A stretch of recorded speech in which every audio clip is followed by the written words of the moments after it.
The images flash across our screens, and we wonder what compels a human being to commit the most inhuman of crimes. In the wake of Newtown, Nova investigates the roots of violence. Are killers born or made? Are mass murders driven by an urge to kill or a wish to die? So he was really going through hell. Yes, he was getting tormented by his friend, the new kid at his big school. This sense of frustration and hopelessness grows in them. Neuroscience examines the causes of violent behavior and the key ingredients in creating a killer. We know the factors that can put a child at risk for acting aggressive and violently. The kids who typically do these rampages show many of the same factors. These were very important behaviors. They're telling us something. These were kids who are going to go on to have serious, hostile, and aggressive behaviors toward their classmates, even though they don't look that way in infancy.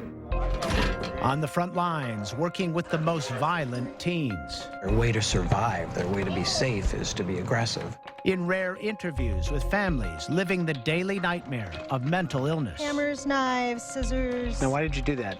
Because he pulled a knife on me. You feel like you're in a war zone, right down to the constant anxiety. Can we uncover clues to help unravel the mystery of the violent mind and find ways to stop the next massacre before it happens? The question on everybody's mind is, how do you prevent the next Newtown? Inside the mind of a rampage killer, right now on Nova.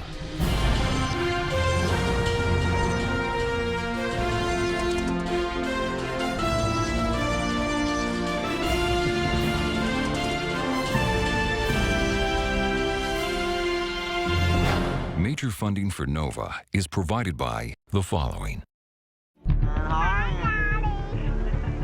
Andy was always real playful. The movie that you're going to see is going to have me in it and a couple other friends. He was a real kind kid. He was the clown of the classroom. Andy was like my best friend.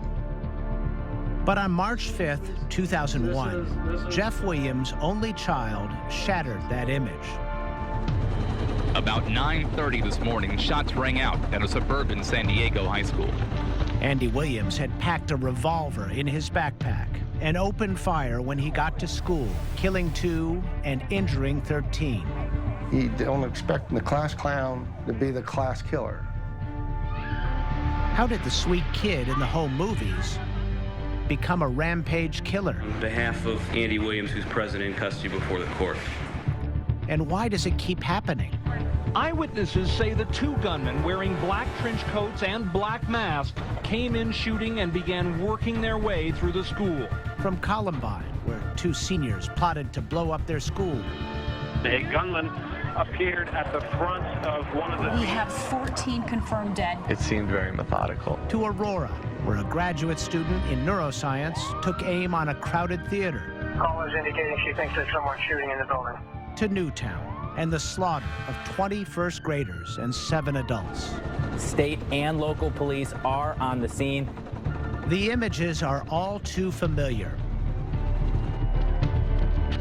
And the questions are always the same. I want to know why that young man was set off. Why the attack on the children at the school? Are there warning signs for people like this? We all want to know what is going on inside the mind of the killer.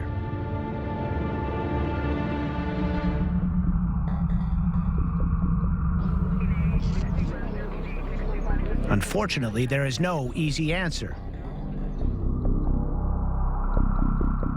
One of the most infuriating things as a scientist and as a person is this attempt to try and find some diagnostic label, some neat diagnostic box to put this person into and thus explain why they did this terrible, terrible thing. But that has not stopped researchers from trying, and their hunt for an explanation is taking them closer to some answers. Little did they know when the work began many decades ago. And a human rampage spreads death and terror across the University of Texas campus. 24-year-old student Charles Whitman goes berserk. In 1966, ex-Marine Charles Whitman killed his mother and wife, then climbed to the top of a bell tower at the University of Texas and started shooting. One afternoon's tragic total, 16 dead, 33 wounded. Whitman knew something was wrong with his brain. Before he set off on his rampage, he left behind writings asking for an autopsy, hoping that it might reveal the source of his violent thoughts. After he was gunned down by police, Whitman's brain was analyzed, revealing a nickel-size abnormality close to the amygdala, one of the brain's primary emotion centers. And so the thought was, aha, this was it. This amygdala lesion in Charles Whitman can explain his behavior. In the decades since Charles Whitman's rampage, one thing has become clear. The human brain is not that simple.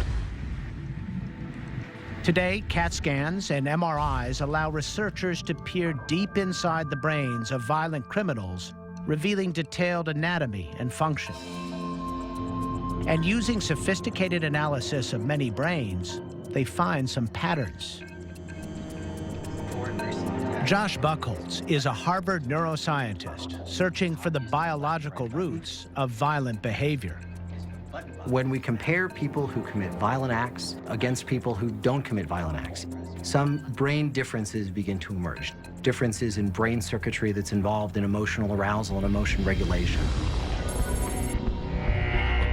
One of these circuits connects the prefrontal cortex, responsible for higher-level thinking, to the amygdala, an emotion center, which goes into overdrive whenever a threat is perceived.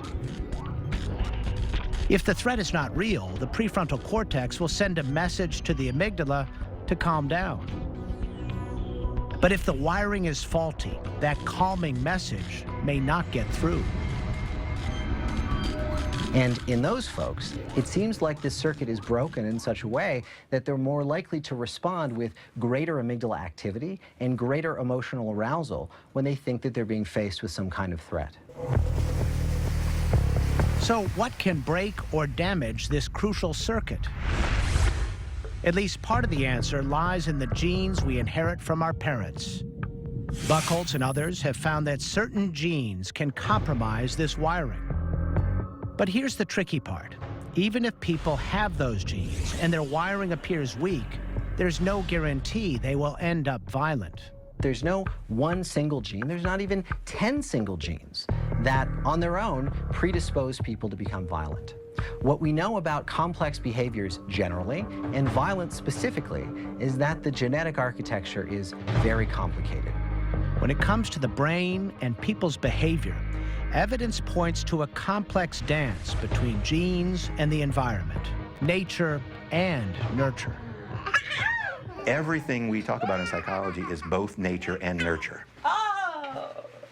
So the trick is to find out, how do they both operate? It's never one or the other, never. Key clues to how nature and nurture might operate to shape the brain are emerging from studying families. And some of the best evidence is coming from these families, rats. Remarkably, researchers discovered that baby rats who were licked frequently by their mothers grew up to be calmer and gentler adults. But if the mother was standoffish, when the babies grew up, their biology and behavior was different. What we were particularly interested in is the way in which these animals might respond to stressful events. And we found that the offspring of the low-licking mothers during periods of stress showed greater increases in blood pressure and greater increases in stress hormone production. They will scream, they will try to bite you. Just walking into their cage, those rats will respond differently. Moshe Schiff and Michael Meany of McGill University knew this violent behavior was not strictly inherited because it happened even when the caretaker was unrelated and long after the rats were grown. Could it be that nurture was trumping nature, somehow changing the way the genes worked?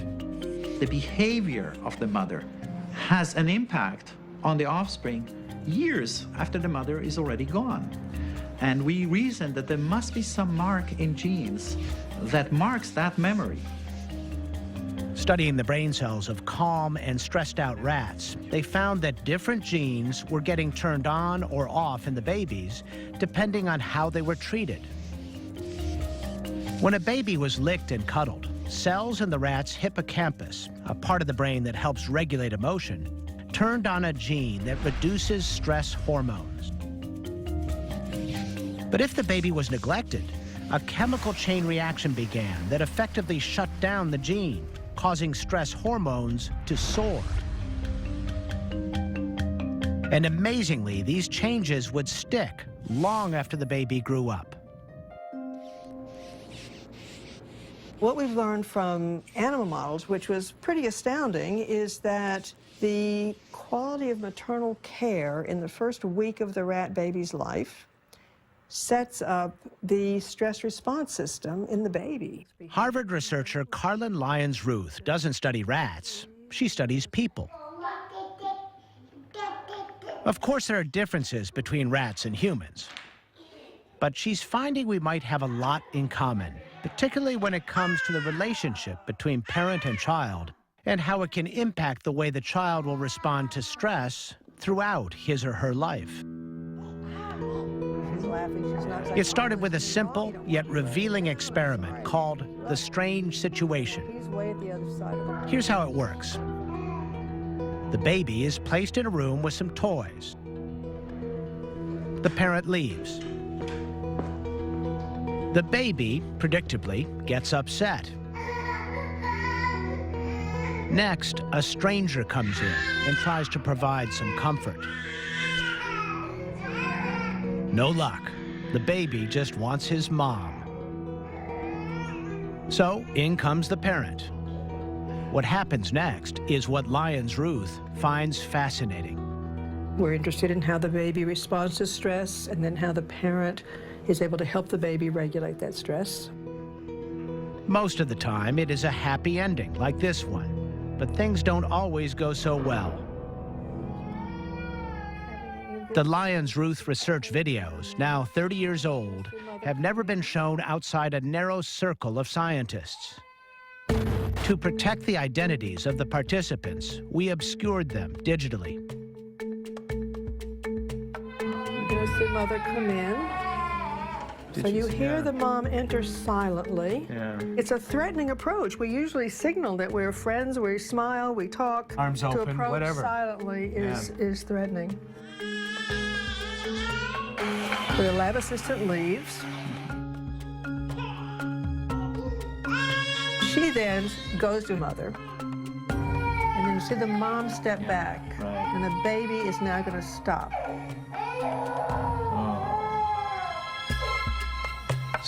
Just comforting herself on the rug. She gets up, she looks to mom. She's not quite comfortable just scooping her up. And she hesitates and she does that. And then she picks her up. We call this the hot potato pick up, put down. Quickly the mom puts her down again in the middle of all the toys. Though this behavior would never qualify as abuse, some of the moms found it harder to comfort their distressed babies. As an observer, you see that there's a bigger picture emerging, that there's the silent entry, there's the not moving to the baby, there's the hesitating when the baby moves to her, there's the awkward pickup, there's the quick put down, there's the silent interaction from there on. So as these accumulate, you begin to get much more pattern of the emptiness and what the baby's not getting in terms of regulating their own state. The research team followed about 60 families over 30 years. Although there's not just one way to build attachment, certain patterns became clear. They found that the babies who had trouble calming down were more likely to grow up with behavioral problems once they got to school.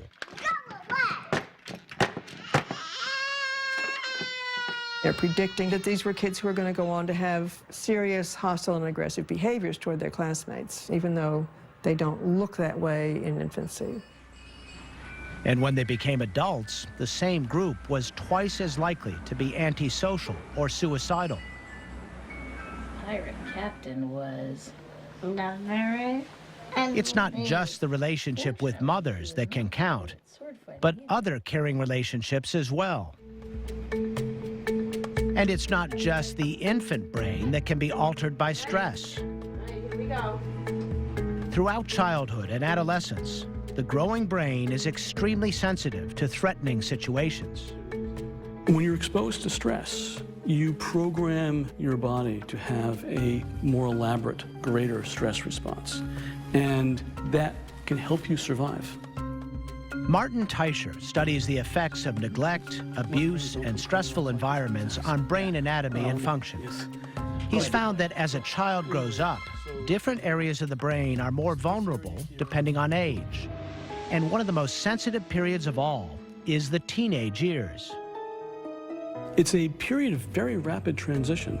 In that period between the onset of puberty and what we define arbitrarily as adulthood, say 18 or so, there's a tremendous amount of brain change. There's more brain change taking place in that period than will occur for the rest of your life. And a quickly changing brain is more likely to be altered and shaped by stress, potentially making it more prone to anxiety, depression, antisocial behavior, and even violence.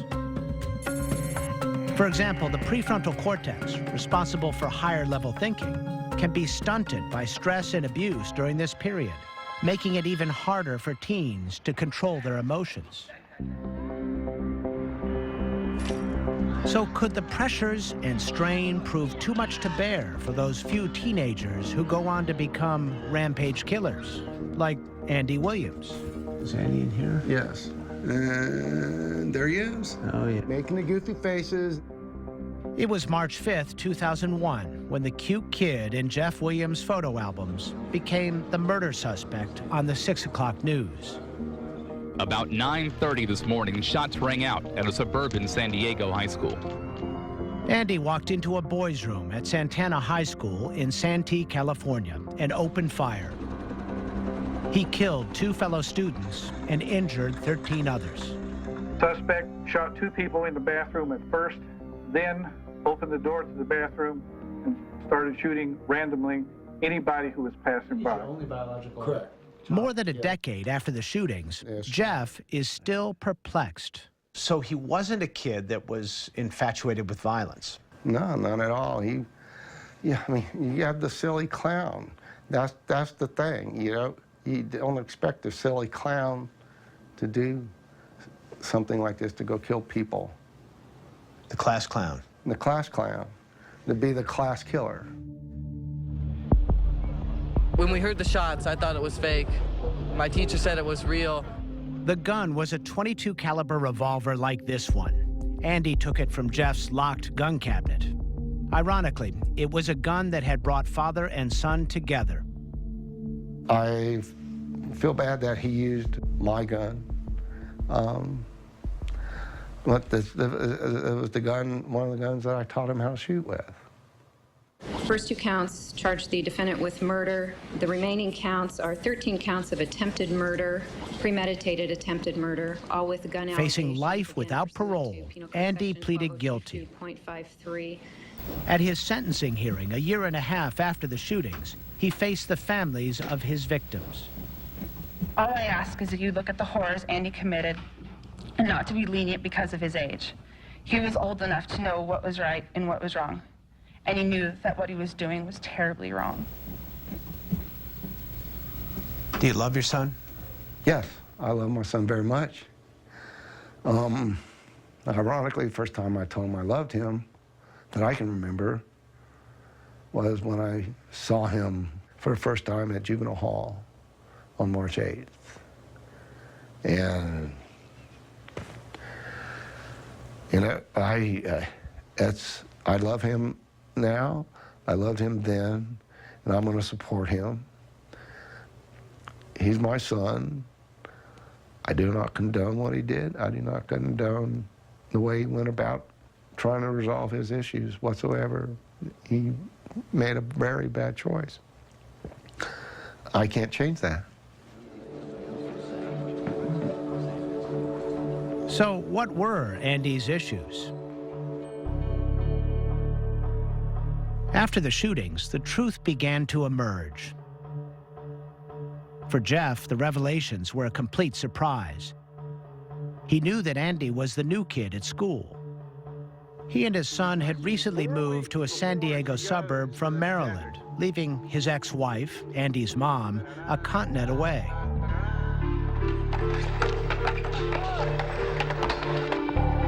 But what Jeff didn't know was Andy had sunk into a state of deep despair. About to get on the skate park, meet everybody, because they're already down there. He didn't fit in at Santana High, and even his so-called friends bullied him unmercifully. Beat him up like you did Trevor that one day. He started drinking, smoking pot, and taking prescription painkillers. He's high. Yeah, we're all high. Santana students say the suspected shooter had a reputation for being picked on. And even though he had made threats, no one thought that he would carry out such an act. Andy is now 27 and has served 12 years of his 50-year-to-life sentence. We spoke on a monitored line from inside the Ironwood prison in the middle of the Southern California desert. This call is from an inmate at a California correctional facility. Can you still hear me? Take us back to that moment, and if you can tell us what was going on in your mind at the time, that would really help us. To me, it was just like a numbness at the time.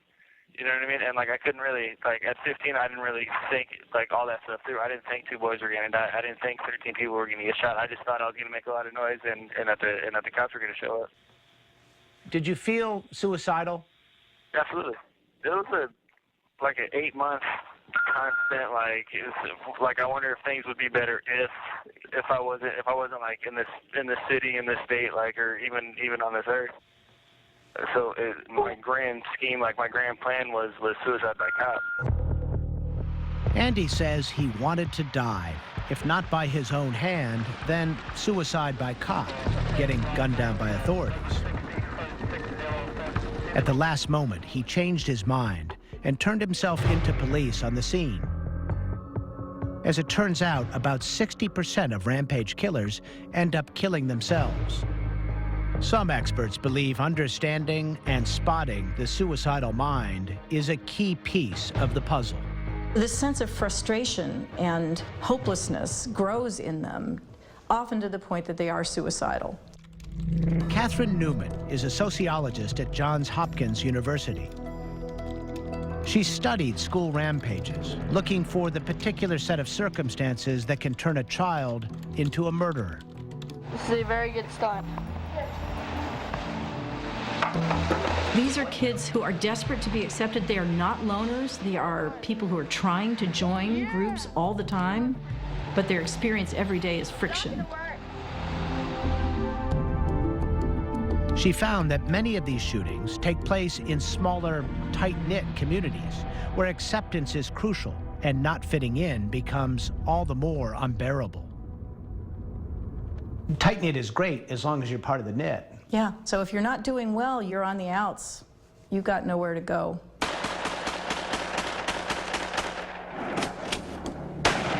Imagine that in someone's brain. It sounded like fireworks, like pow, pow.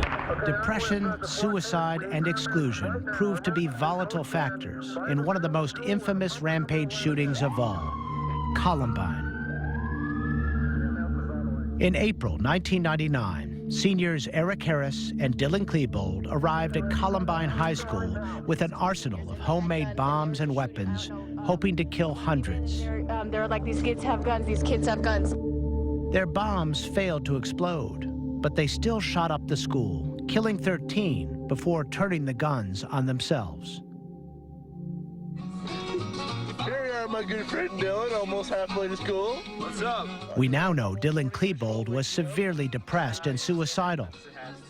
But his parents, evidently attentive and loving, had no idea. He was incredibly good at keeping his inner life secret from everyone who was around him, as many adolescents, in fact, are. Author Andrew Solomon, who has written eloquently about his own depression, spent weeks with the Klebold family, trying to get to the roots of what happened to Dylan. He found disturbing clues in the teenager's secret diaries. In his writings, he talks endlessly about wanting to die.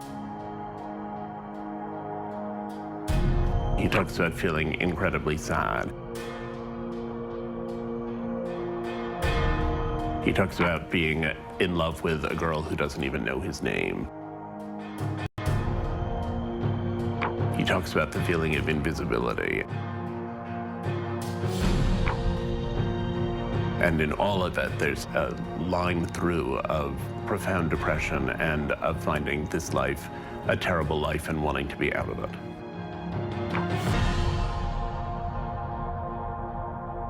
So is the brain of a suicidal person like Dylan Klebold different? Psychologist John Kelp is trying to find out. We're looking at what's different about those people. And one of the things I think we feel confident about is that there is something different about those people, that it's not just a feature of depression. Take your 3 fingers, put it on the buttons, and 1, 2, and 3 stand for the response, red, blue, or green. So you're going to see something on the Kelp believes screen one that fundamental reminds you difference of may show up red, in a blue, deceptively simple test, which he let me try. It's called a Stroop test, invented by psychologist John Ridley Stroop in the 1930s. All I had to do is identify the color I saw on the screen. Go through the set as quickly as you can. Okay, all right. But when the color and the word do not match, it gets more interesting. The thing to do is just respond to the color. Yeah, okay, got it. Wait a minute, that was... The color it is printing. Okay, I get it. Great. Gosh, this is harder than you would think. But you notice right away how you slow down. Yeah, oh yeah. I don't know why this shouldn't be that hard. Why is that? Well, that was Stroop's big discovery. Huh.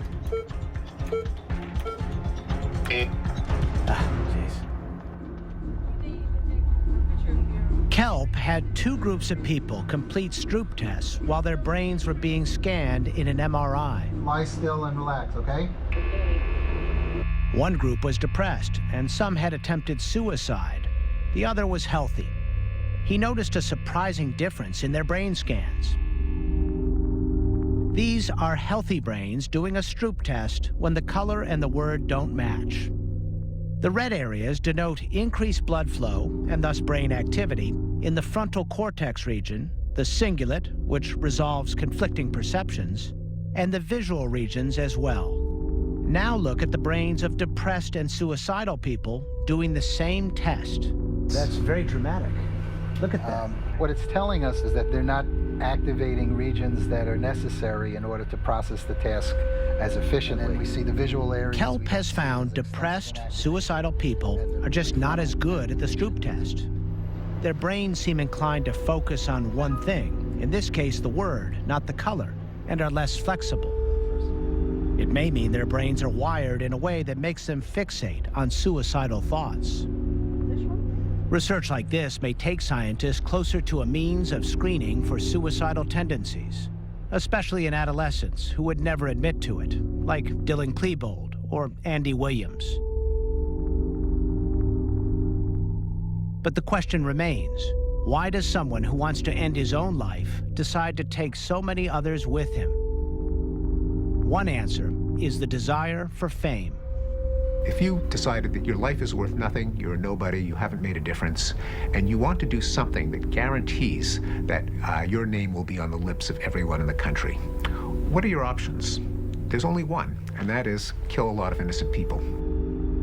According to many experts, rampage killers are often trying to remake their images. And they say boys are more likely than girls to use violence to change the way the world perceives them. Violence, in general, is a guy thing. Testosterone isn't responsible for all kinds of violence, but it does seem to be involved in the response to a challenge to dominance. And you will know my name is the Lord when I lay my vengeance upon thee. The link between violence in the media and real-world violence is still being debated. Then I will break you. But it is clear rampage shooters sometimes cast themselves as Hollywood villains, the anti-heroes. Aurora shooter James Holmes was infatuated with the Joker in the Batman movie. Good evening, ladies and gentlemen. What young people see is power. They see power, they see people who inspire fear in others or respect. I only have one question. Where is Harvey Dent? The anti-hero is a respected character. Better to be infamous and irrelevant. Better to be infamous than invisible. Andrew Solomon found evidence in Dylan.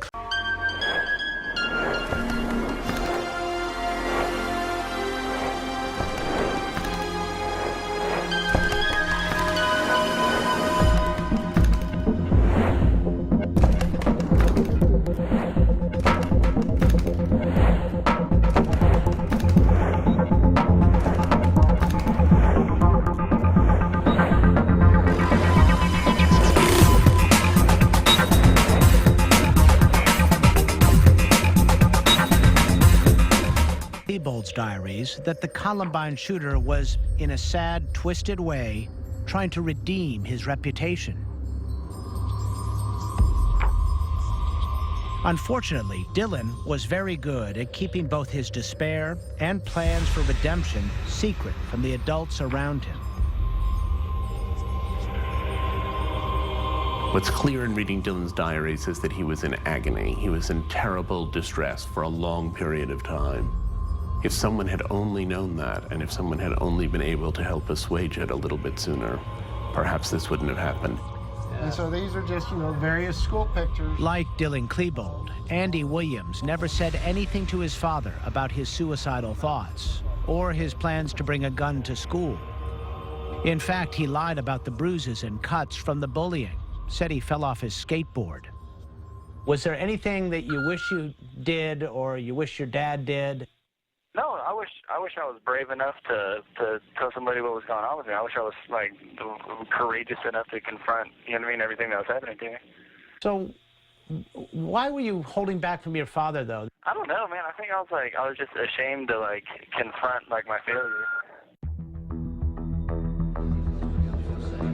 Is it possible to help kids confront their problems before they escalate into violence? I was there right after the storm. Psychologist Paul Frick has spent his career trying to understand what causes violent behavior so he can try to stop it. Actually, that's pretty bad. I met him on a windy, cold day at the University of New Orleans.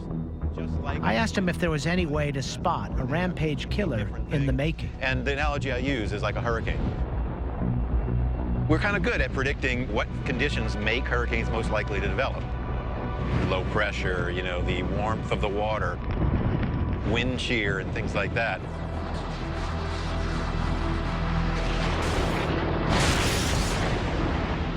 We're not always perfectly correct. You might have the perfect conditions and somehow the hurricanes don't develop. And that's the same thing with violence. We know the factors that can put a child at risk for acting aggressive and violently. And the kids who typically do these rampages show many of the same factors. The thing we're not too good at is determining when does the perfect confluence of influences lead to a Category 5 hurricane. So the rampage is Category 5. Rampage would be Category 5.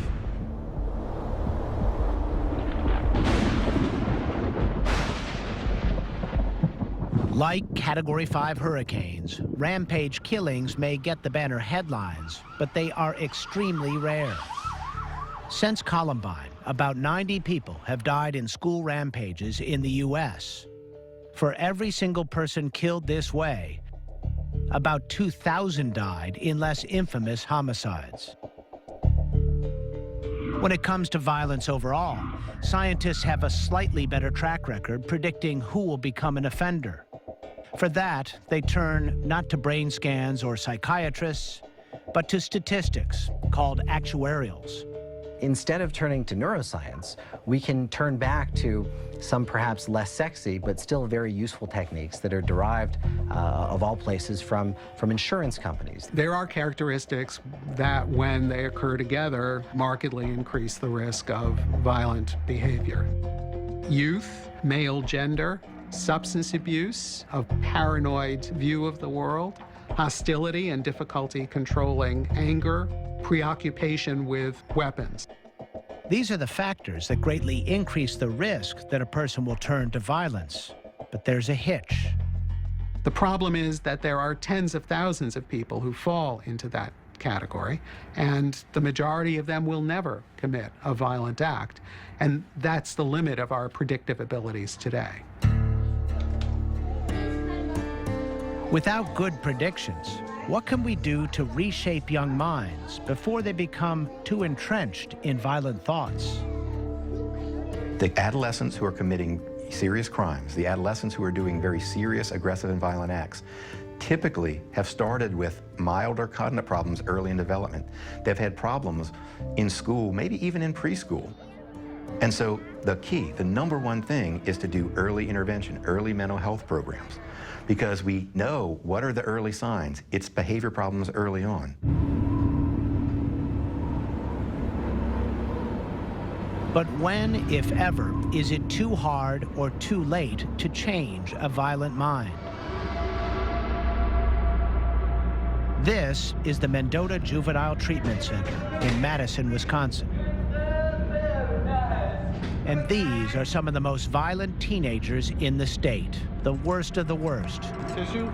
Too hard to handle in the traditional juvenile prison. That's why they're here.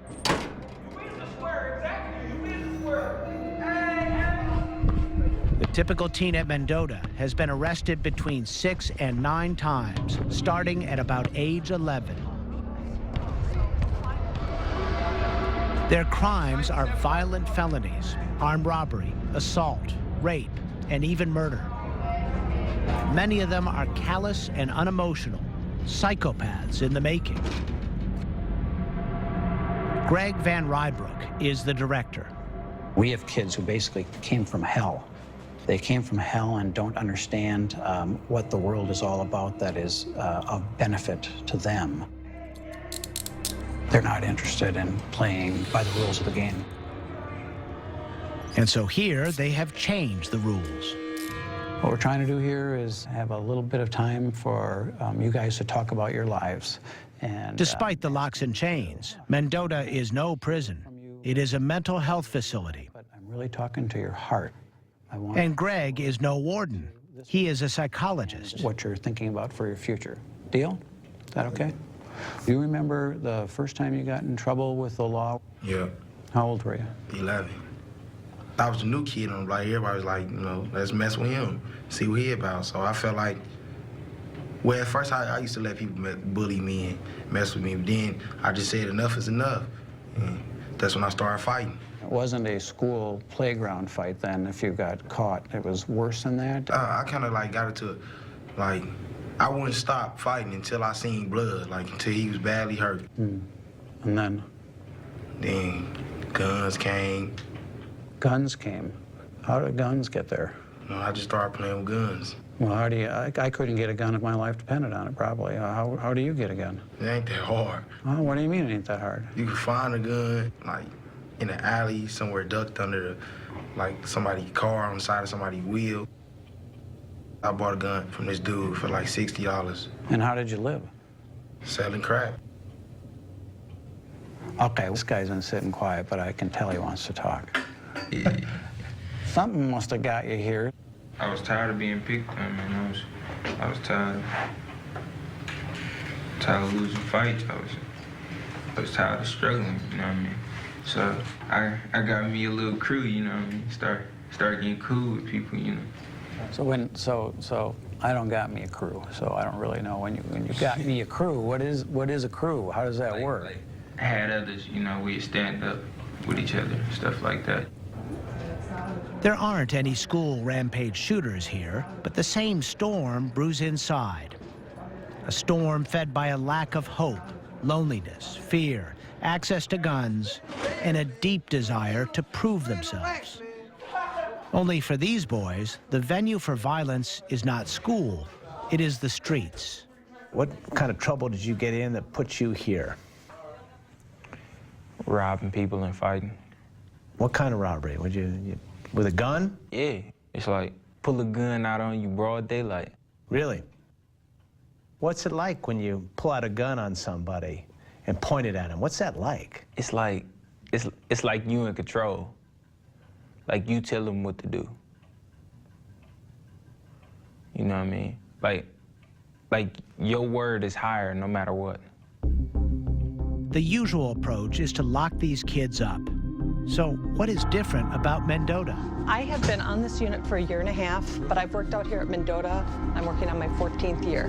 When I walked the halls with Operations Director Cindy Ebsen, I started to understand. The razor wire, remotely locked doors, and restraints coexist with boys walking to class or therapy sessions, past birthday greetings, award certificates, and motivational posters. Ken here made honor roll in school, and so he put that up. The place runs on a mix of punishment and positive reinforcement. These guys, they do good in school. If you make honor roll at the end of the semester, you get a McDonald's meal. There is a direct and immediate connection between conduct today and privileges, or not, tomorrow. All of it is tracked in meticulous detail. What did you think coming here would be about for you?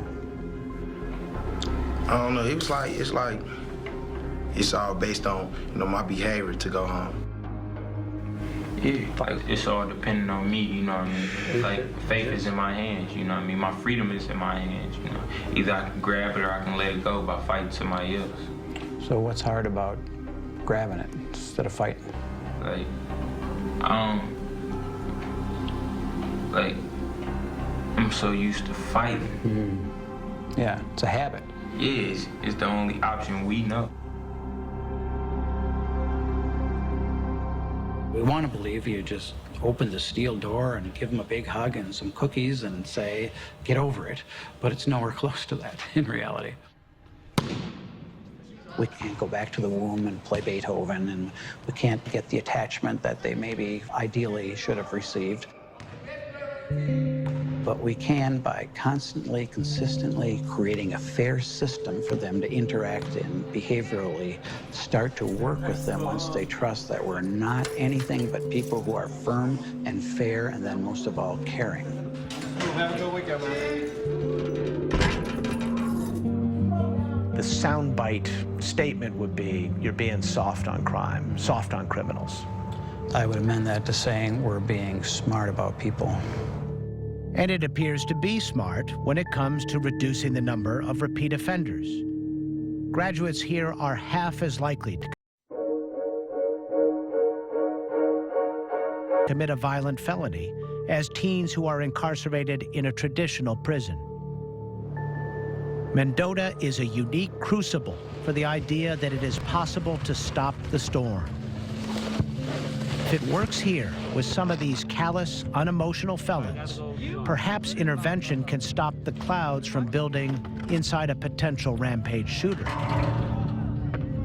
Are there kids that are beyond that, just kind of lost causes? No, and I will say that, and I think people will disagree. And I will say the younger that is, the more sure I am of that statement. The only time a kid is a lost cause is when we're not willing to put the resources to give him what he or she needs.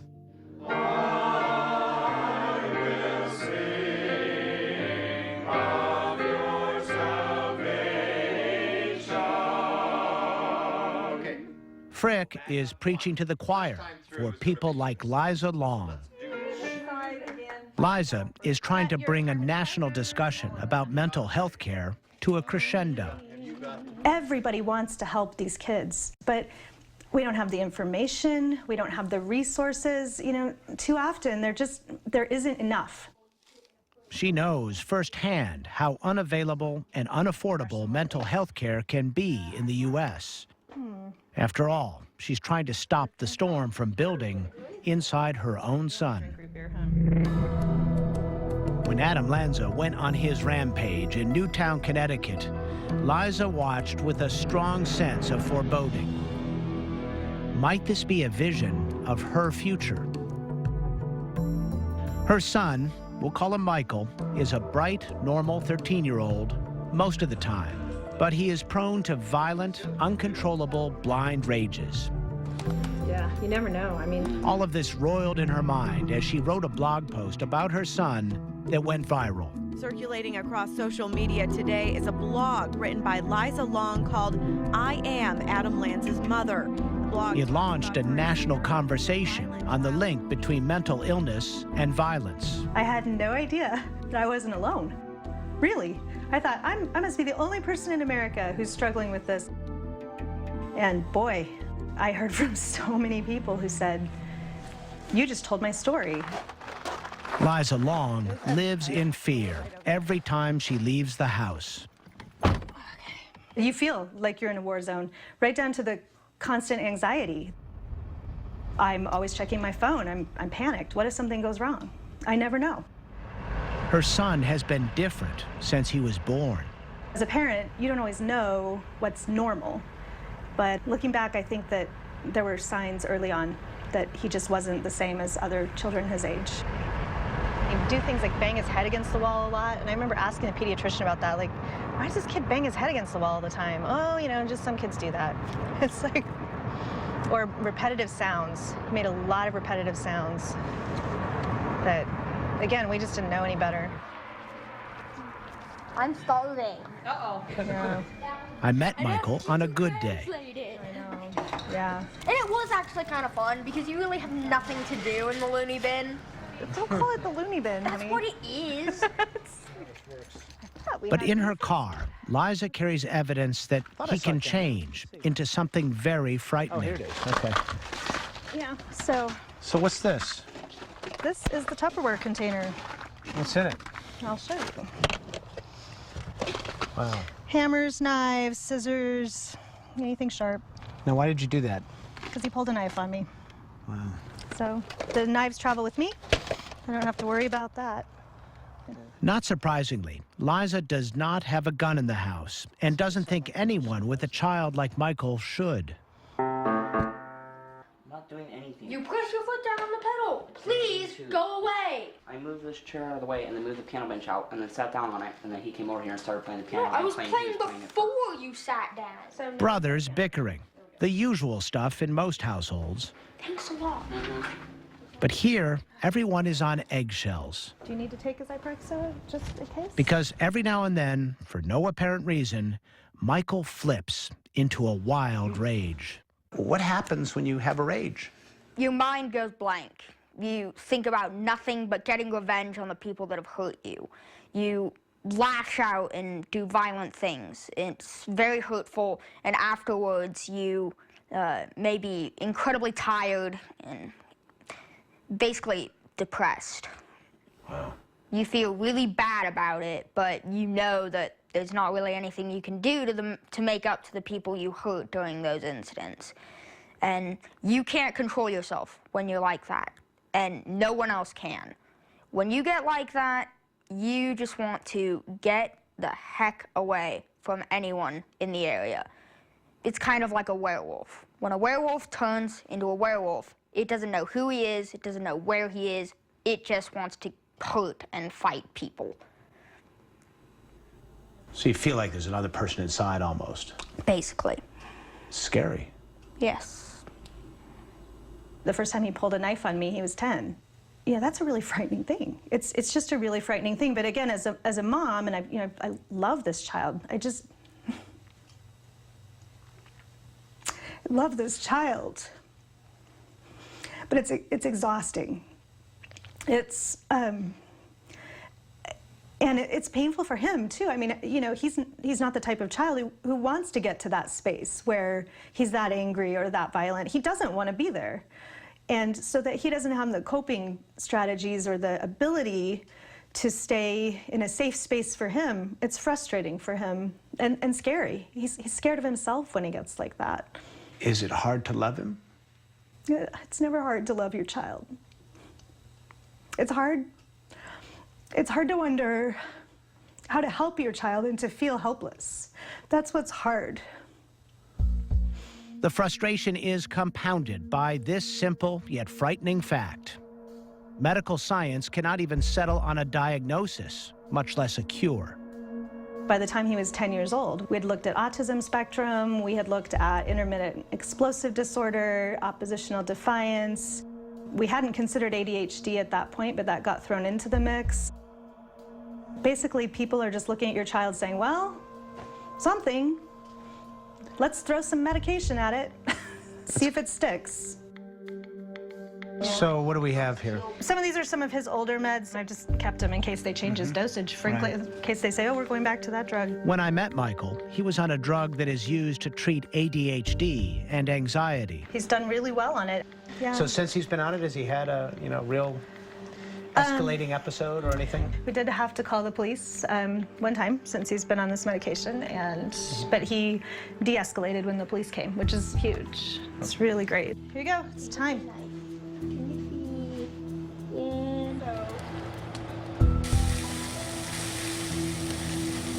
But Liza Long is still on eggshells, wondering when the next rage may be. Bug, I just need you to take your meds. You can stay asleep, but I need you to take them, okay? In December, a minor argument in the car escalated. Michael tried to throw himself into traffic. 2 days later, while he was still hospitalized, Liza saw the horrible images from Newtown. Callers indicating she thinks there's someone shooting in the building. Until today, Adam Lanza was known mostly in his neighborhood as someone who did not play well with others. My first thought was, what if my son grows up to do something like this? And I sat down and I wrote that piece right there. She took a lot of heat by speaking out. Many criticized her for stigmatizing her own son. But Liza feels it is important to stop avoiding this taboo issue for her son and for anyone who may struggle with mental illness. We're seeing children like this who need help everywhere. They're everywhere, and yet they're kind of silent until we have a Newtown. Yes, and that's the tragedy. And that's why I'm talking with you, because as in the aftermath of all of this, I decided that as hard as it's been personally for me, and it's been hard, and for my family, this is a conversation that's got to continue. That kind of scenario I gave you before. And so will the research. Here we go. While it may never give us an easy way to identify a future rampage killer, it has made it crystal clear it is never too early or too late to make a difference in a child's life.